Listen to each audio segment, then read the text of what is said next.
Welcome to the Release Show. I'm your host, Brittany Skynes. On today's show, we have Dr. Veronica Outlaw. She is a successful author, transformation coach, travel entrepreneur, and an educator specializing in teaching and empowering women to develop unapologetic independence and self-worth to live a life of abundance. Let's welcome Dr. Veronica. Great afternoon. Hey, how are you? I'm awesome. How about yourself? I am doing great. Awesome. Before we get into the central questions for the day, please tell us a little bit about yourself. Well, like you said, I'm Dr. Veronica Outlaw. I am an educator by profession, and I teach in higher ed.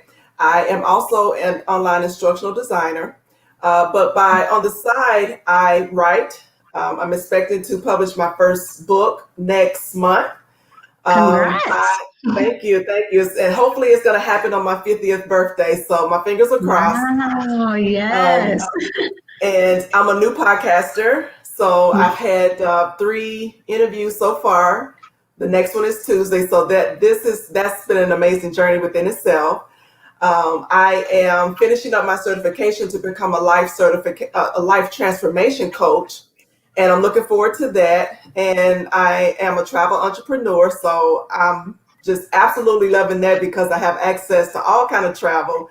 And that's what I'm going to do the second half of my life, just travel the world. And I've got some other nuggets in the bucket, but I'm a serial entrepreneur. That's great. I love it. So tell me a little bit about the podcast. So the podcast is birthed from my story, which we'll talk about. But it's called I Am Transformed. And basically, my story with survival from domestic abuse led me on a journey that took almost over 25 years to get through. So as you know, there's a lot of trauma that comes with different types of abuse. And that was my story. And leading up to now, since the past 5 years, I've just been wanting to pour back into other people because I understand that space of stagnant or despair or depression. And so I wanted the podcast to be about talking about people who have dealt with abuse. But what I quickly found out was it was depleting me. There are so many hurting people that I'm not in a space where I can help them through that trauma. A lot of it is some people having to want to just say enough is enough and get the help that they need.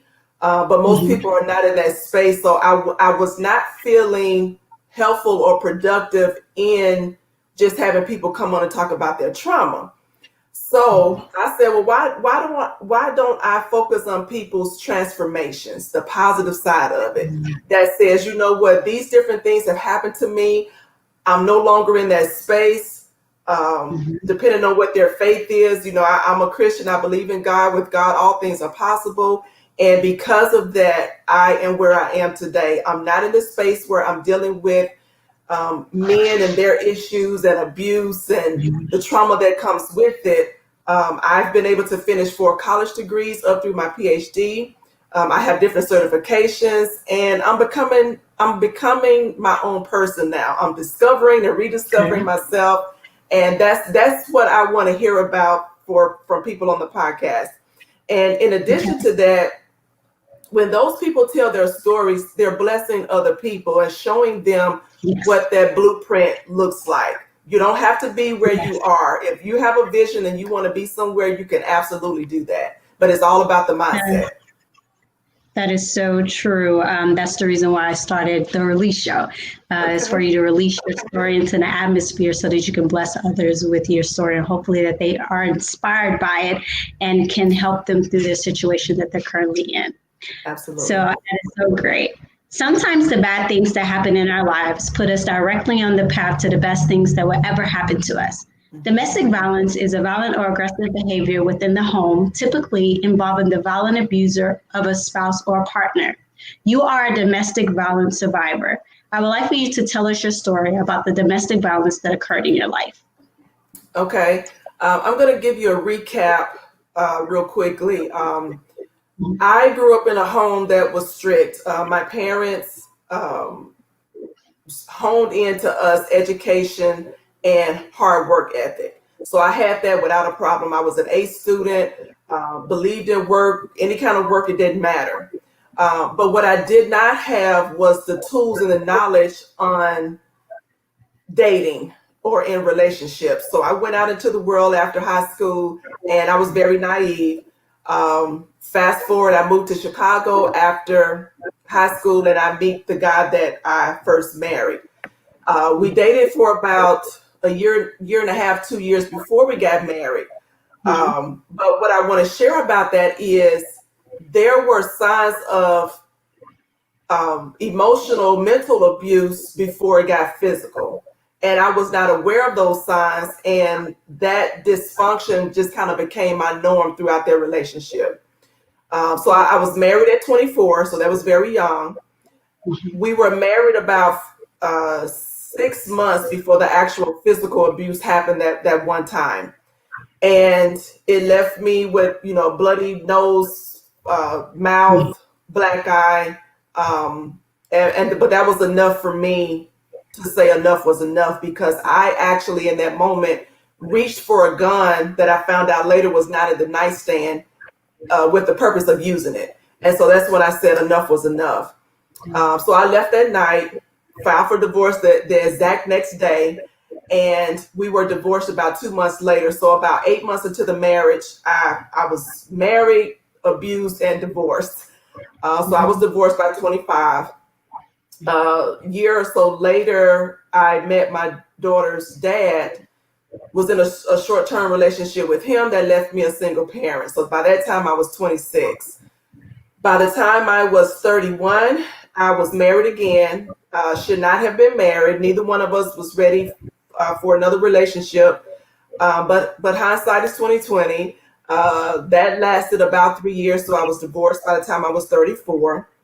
By the time I was 35, I was bankrupt and financially ruined. And after that, I became a single parent again. So I was, raised my daughter by myself until she left the nest. And so by the time I was 45, I was an empty nester. So essentially, between the ages of 18 and 43, I was in so many different dysfunctional relationships, soul tying relationships, that it just kept me in various types of trauma and bondage over the next 25 or so years of my life. And then by the time I moved to South Carolina in 2014, I found a church home and um, they nurtured and loved on me. And then I got saved in 2015. So from 2015 until now, it's only been 5, 6 years. I've been working on that journey to recovery, Mhm. rediscovering who I am, finding my purpose in life. Because when my daughter left home, I fell into a little state of depression because I didn't know my purpose. My life centered around taking care of her and or other people. And when all of that was gone, I didn't know what to do with myself. And so that journey took me 5, 6 years. Um, I have now forgiven, which is a journey within itself. And it started with writing, just journaling, and then it turned into what's going to be a published book that really helped me on my transformation. And to now becoming an entrepreneur in different areas and traveling the world the way I want to. So it's been an amazing journey. That whole pain to purpose story, if you will. That's great. So let's talk about your relationship with your father. How is Okay. that? I have a great relationship with my father. We're actually closer now as an adult than when I was a child. And I don't say that disrespectfully against him. My dad was a very hard worker. Mhm. He served in the military. He received his trade in electricity while he was in the army, and he turned that into a business that is now, I believe, over 50 years now. But back when I was younger, he was just starting that, just how it is when you're just starting a business. So he worked very hard. And the fruits of his labor are paying off now, although he's almost 80. But that's what it was. He was in the home. He took care of his family. He was a hard worker. Um, but I had strict parents, and at the time when you're younger, you don't understand that. As a parent today, I understand that now. I was strict on my daughter. I don't think I was as strict as they were on me. But you live, you learn. There's nothing you can do about the past but learn from it and help educate others as you move forward. That is so true. But the reason I asked about your relationship with your father, because I tend to think that women have hard time in relationships with men when they don't have that relationship with their father. So, and I can speak for myself. I don't feel like I personally had a very close relationship with my father, which I went in relationships with guys wanting that love and affection and to fill in that void that I had in my life. And so that's why I wanted to know, how was your relationship with your father? And it seems like you had a relationship, but it may not have been the one where he helped guide you and help you understand the way men act and how to treat their actions and things of that nature to help guide you through these relationships without getting hurt as much as you did. So Yeah, I think back then the message was more work hard, get your education, and all the other stuff about relationships and guys were not talked about. I was not allowed to date. When I had my first date, I think I was in the 12th grade. I was 18. And I remember it like it was yesterday. My dad had a conversation with the guy in private. The guy didn't tell me what my dad said. My dad didn't tell me what he said. And there was no conversation with me. So I guess it was that guy to guy talk about what to do and what not to do, but it wasn't shared with me. And so I had classmates and other friends who were dating by the time they were, I don't know, 15, 16 or so. And I'm 18 and still had not, had a date. So mine was more naive because of the lack of conversations. Oh, okay. You run I a business. guess that was in a way to protect, but that's not how you protect. Right. You have to talk. You have to talk. Communication is key. Right. You run a business that directly helps broken women find their voice again after going through hardship. What is it like for you as the healer? Well, I'm just now brand new getting started to that, so I'm still working through what that business model looks like. But what I'm envisioning is, first of all, that foundation being what is that hurt, and bringing other experts in, therapists and things of that sort to also help add to that curation of content. But I do believe that there are some things that I'll be able to do as far as sharing my story and having individuals go through that process with talking and or journaling, what we do as coaches to get them to that breakthrough. But it's going to depend on how willing and ready they are to embrace that process. You have to, we can speak until we're blue in the face, but until that person has that breakthrough moment, I don't think anything you say or do will help them, but the seeds will have been planted. Planted, yes. Yeah.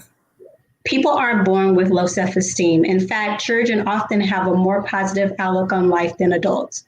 What do you think causes this perception to change negatively? I think it's the environment. Again, it could be a matter of, not having those conversations, because a lot of times kids are bullied in school. Whether it's recognizable or not, they're bullied in school. Some kids may not have a relationship enough with their parents where they're able to talk about that. And if they don't talk about it, as parents, we don't know when and how to navigate them through those different traumas. And when you're bullied and you're not being talked to, you tend to internalize what people are saying to you as being your truth.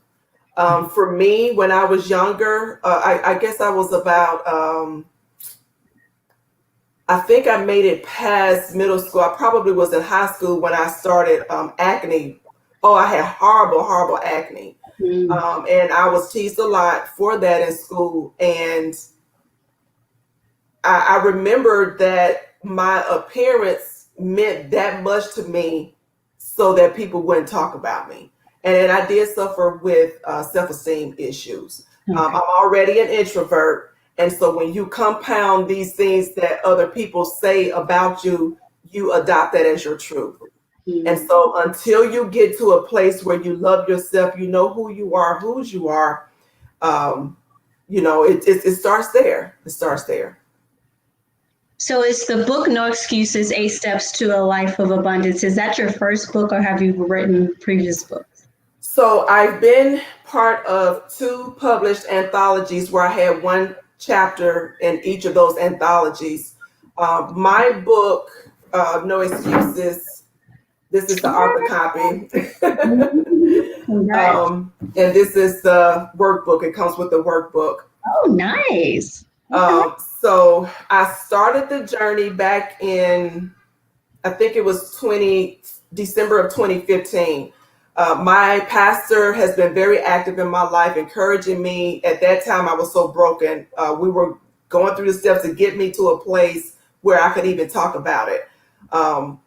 And actually, my pastor and first lady were the first ones I actually told the whole story to. And they embraced me.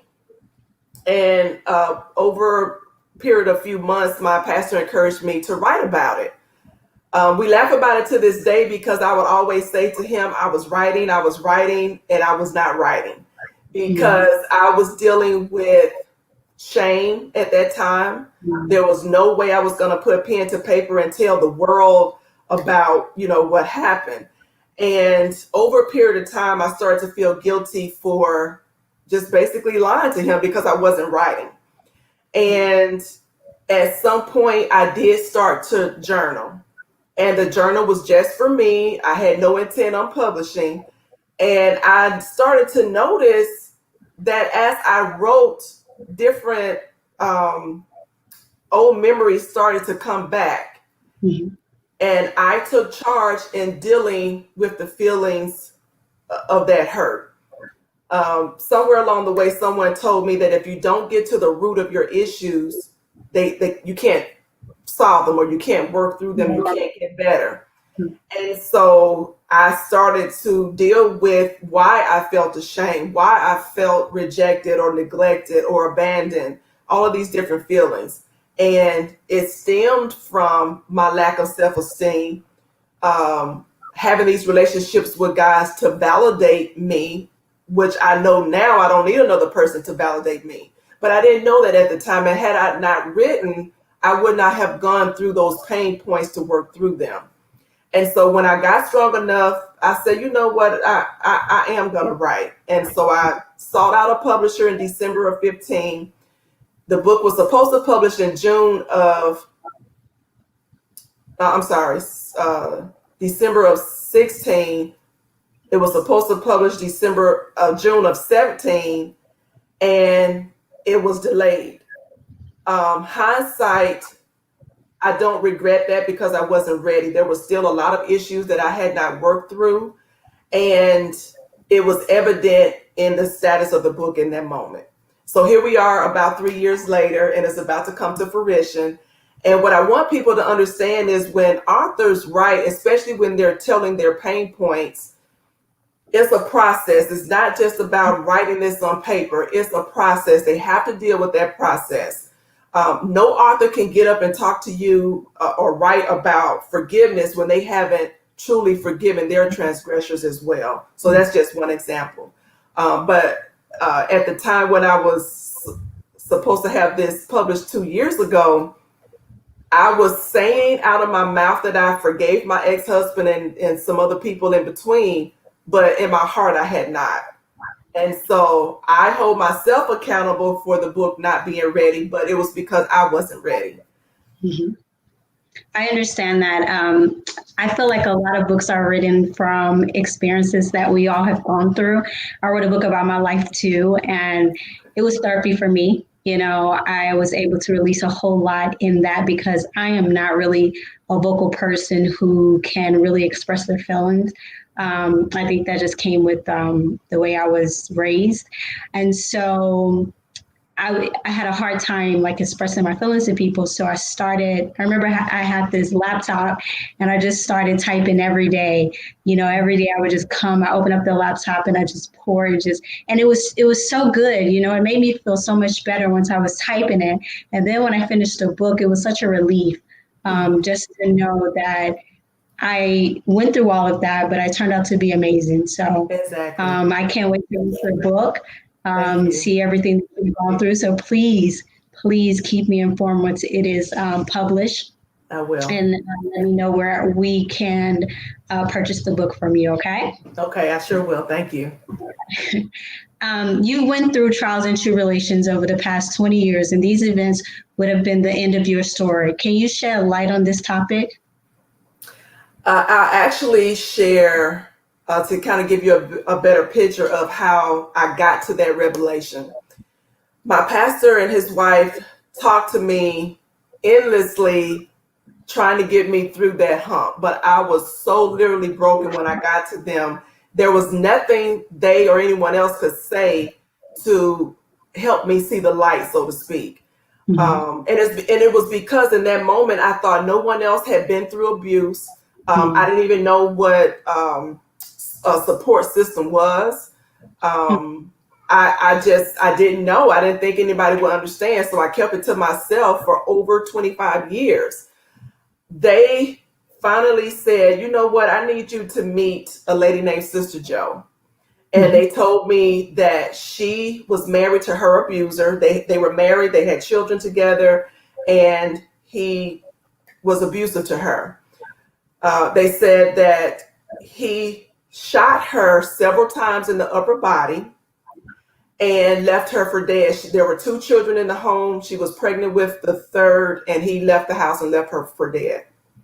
And they said, I want you to meet her. And that was all they said. So at this time, I'm thinking, well, that happened 30 plus years prior. She's gone through whatever she went through and she's okay. But they didn't tell me on purpose that she was a quadriplegic. So she was paralyzed from neck down that whole 30 plus years. So we go to her house, we get to the bedroom, and I literally, it still brings tears to my eyes to this day because I can remember that feeling when I saw her in this mobilized bed. And she told me the whole story, but she lived and the unborn child lived. And she dedicated her whole life to the advocacy for domestic abuse. She had her own foundation. At one point, she desired to go to college, and she finished her bachelor's degree in that condition. She went around speaking. Anybody that came in contact with her, they went to encourage her, but she always encouraged them. And she ended by telling me the story where, he did go to jail. She went to the jail one day and told him that she forgave him. And I just thought that was so amazingly powerful that I was convicted in that moment. She shared her story with me. I shared with her. She encouraged me. And at that time, I was at the tail end of my dissertation, like 2 months away from finishing defending my dissertation. And she wanted me to help her with her book. She was doing text to typing or dictation, but she could not move the words around on paper. So she wanted me to help her bring this book to fruition. And I agreed to that. I said, as soon as I, get done with my research defending, I will come back and help you. It was only another couple or so months. She said, absolutely. I'm a big advocate for education. You do what you have to do. And when you're done, let's get together. I went to Alabama in June. This was like a month or 2 after having that meeting with her. I defend successfully. I'm excited to come back because I wanted to get that all over with and just come back and work with her. And I found out during the time I was in Alabama, she passed away. So she never did get to finish that book. but her story convicted me to the point where she lived a fruitful life. Whatever she wanted to do, if she wanted to go to a concert, finish school, whatever that was she wanted to do, she did it with no excuses. And I felt convicted because I was able-bodied, walking around, could do what I wanted to do, but I allowed unforgiveness and the anger for the past 20 plus years or so at that time to keep me in bondage. And yes, these things happened to me, but at some point I had to own the responsibility that yes, it happened to me, but I am keeping myself in this space. And that meeting with her changed the trajectory of my life. So when I talk about trials and tribulations, I think about things that other people have gone through way worse than me. But in that moment, you just see what happened to you. And so that changed my life. She's no longer here, but I dedicate and honor my book to her and my story to her because I want her story to live on. That is so beautiful. Thank you so much for sharing that. And I'm sorry this is to her family. Thank you. During these periods of emotional, financial, and mental turmoil, what was the primary factor that didn't let you give up? Primarily, it was my daughter. I loved her to life. And truly, honestly, when things got terribly rough, sometimes she ate when I didn't eat. I never wanted her to know what those struggles were, so she never knew I was struggling. And so I felt obligated. I felt the love. I felt the responsibility to take care of her. But in that moment, I didn't know that part of taking care of her was taking care of myself, getting the healing and the help that I needed. So I was literally functioning in a dysfunctional place. And so who knows what, we've never really had this conversation, and I hope we get to the point where we do have it to find out what actions or decisions I made that may have caused her some trauma. She's in the military now. She's a new mother now. Everything is well, but could there have been some things that I did, said, because she'll tell you that I was a yeller. I yelled all the time, but I didn't recognize that I was yelling. But that came from an underlying place of anger and bitterness from what I went through. And a lot of times we go through things not realizing that we're taking certain things out on our children. So she was the motivating factor. At that time, I was not in Christ, but I believed in God, but I didn't have a relationship with Him. And like I said, when she left home at 18 to go to the military, I dropped her off at boot camp. When I came back home, I literally dropped my bags in the floor, envisioning this happy moment of not having to tell someone to wash the dishes or make your bed or clean up and all these things you do as a parent. And I literally fell to the floor behind my bags because in that moment I realized I don't have anybody else to take care of now. What am I going to do? So my life was my daughter, parenting, as a professional, and in education. And outside of that, I didn't know who Veronica was. I literally had to start over and even ask myself, what is my favorite color? What foods do I like to eat? Where do I like to go? I'm literally was at a place within the last 5 years rediscovering myself.